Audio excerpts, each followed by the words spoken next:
மயிலாடுதுறை மாவட்டம் சீர்காழி அருகே நாய்க்கர் குப்பம் மீனவ கிராமத்தில் கரை ஒதுங்கிய மர்ம பொருளால் பரபரப்பு ஏற்பட்டது. சுமார் 1.5 அடி நீளமும் 6 இன்ச் விட்டமும் கொண்ட வெள்ளை நிறத்திலான அந்த மர்ம பொருளின் மேலே அபாயம் தொட வேண்டாம் என்று எழுதப்பட்டுள்ளது. இதை கண்டு அதிர்ச்சி அடைந்த மீனவ கிராம மக்கள் இது வெடிக்கக்கூடிய தன்மையுடைய பொருளோ என்று அச்சமடைந்தனர். உடனடியாக போலீசாருக்கு தகவல் தெரிவிக்கப்பட்ட நிலையில் போலீசார் பாதுகாப்பை தீவிரப்படுத்தியுள்ளனர். மேலும் அப்பொருளை ஆய்வு செய்து அதை அப்புறப்படுத்தும் பணிகளும் நடைபெற்று வருகின்றன. இலங்கை எதிர்பார்க்கும் மாற்றங்கள் நிகழ வேண்டும் என்றால் சர்வதேச சமூகத்தின் உதவி அவசியம் என்று இடதுசாரி மக்கள் விடுதலை முன்னணி தலைவர் அனுரகுமார திசநாயக்க கருத்து தெரிவித்துள்ளார். இந்திய பயணத்திற்கு பிறகு நாடு திரும்பிய அவர் அங்கு செய்தியாளர்களிடம் இவ்வாறு தெரிவித்தார்.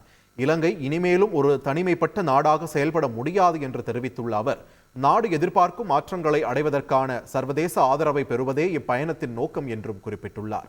இப்பிராந்தியத்தில் மிக வேகமாக வளர்ச்சி அடைந்து வரும் நாடு இந்தியா என்றும் தகவல் தொழில்நுட்பத் துறையில் இந்தியா மிகுந்த நிபுணத்துவம் கொண்டுள்ளதாகவும் தெரிவித்த அவர், இலங்கை இந்தியாவின் ஆதரவை பெறலாம் என்றும் குறிப்பிட்டுள்ளார். செய்திகளை உடனுக்குடன் தெரிந்து கொள்ள உடனே சப்ஸ்கிரைப் பண்ணுங்க.